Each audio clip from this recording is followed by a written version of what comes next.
Hello friends, welcome to my channel. ఈరోజు story వచ్చేసి శుక్రాచార్యుడు శాపానికి గురి అయిన యయాతి తన శాపాన్ని ఎలా తొలగించుకున్నాడు అనేది స్టోరీ. యయాతి చక్రవర్తి పాండవ వంశ పెద్దల్లో ఒకడు. ఓటమిని ఎరుగడు, శాస్త్రాలన్నీ అనుసరించి నడిచేవాడు, దైవాలను పూజించేవాడు, పెద్దలను గౌరవించేవాడు, వారి పట్ల భక్తి శ్రద్ధలు చూపేవాడు. చక్రవర్తిగా ప్రజాపాలనలో అతడికి సాటి లేదని ఖ్యాతి సంపాదించాడు. అలాంటి వాడు తన భార్య దేవయానికి అన్యాయం చేసి అతని తండ్రి అయిన శుక్రాచార్యుడి శాపానికి గురై అకాల వార్ధక్యానికి గురి అయ్యాడు. హఠాత్తుగా వార్ధక్యం పొందిన యయాతి ఇంద్రియ సౌఖ్యాలను కోరుకుంటున్నాడు. అతడికి బాగా విద్య నేర్పిన ధర్మపరులైన కుమారులు ఉన్నారు. తన కుమారులందరినీ తన వద్దకు పిలిపించుకున్నాడు. వారి పట్ల తనకున్న వాత్సల్యాన్ని ప్రకటిస్తూ, మీ తాత శుక్రాచార్యుడి శాపంతో నేను అకస్మాత్తుగా వృద్ధున్నయ్యాను. జీవితానందం వల్ల నాకు తృప్తి లేదు. ఈ వార్ధక్యం రాకముందు నా యవ్వనాన్ని అతి జాగ్రత్తగా పరిమితంగా మాత్రమే అనుభవించాను. మీలో ఒకరు నా వార్ధక్య భారాన్ని తీసుకొని మీ యవ్వనాన్ని నాకు ఇవ్వండి. ఏ కుమారుడైతే దీనికి అంగీకరిస్తాడో అతడే ఈ రాజ్యానికి రాజు అవుతాడు. యవ్వనాన్ని పొంది ఆనందాన్ని పూర్తిగా అనుభవించాలని నాకు కోరికగా ఉంది అని అన్నాడు యయాతి. మొదటగా తన పెద్ద కుమారుణ్ణి అడిగాడు. అతడు, ఓ మహారాజా, మహిళలు సేవకులు కూడా తమరి ముసలితనాన్ని తీసుకోరు. అందరూ నవ్వుతారు, వెక్కిరిస్తారు. నేనలా చేయలేను. నాకంటే మీకు ప్రియతములైన నా తమ్ముళ్ళని అడగండి అని అన్నాడు. యయాతి రెండో కుమారుణ్ణి అడిగాడు. అతడు నిరాకరిస్తూ, తండ్రి, నీవు నన్ను ముసలితనాన్ని తీసుకోమంటున్నావు. ఈ ముసలితనం బలాన్ని, అందాన్ని పోగొట్టడమే కాక ఇప్పుడున్న బుద్ధిని కూడా మందగింప చేస్తుంది. నేను ఆ పని చేయలేను అన్నాడు.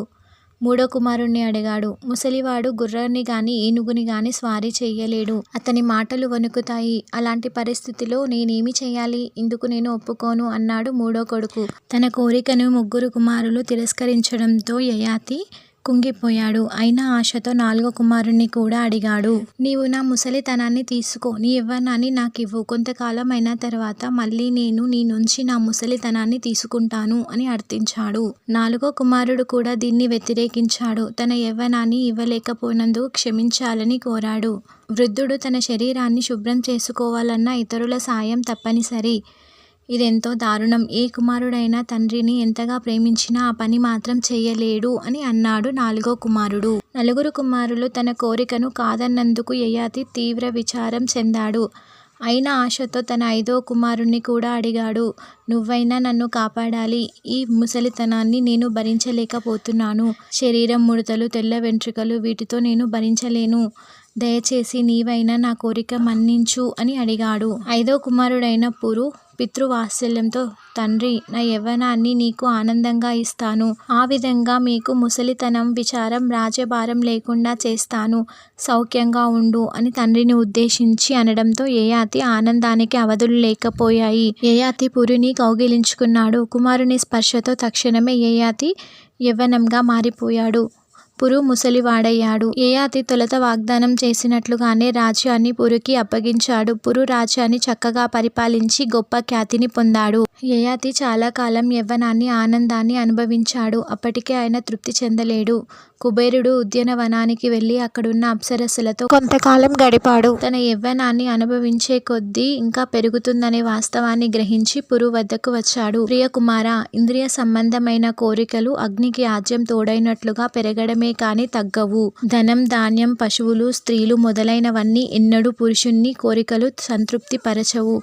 ఇష్టాలకు అతీతమైన హృదయ నిర్మలత్వం కలిగించడమే శాంతి పొందగలుగుతుంది.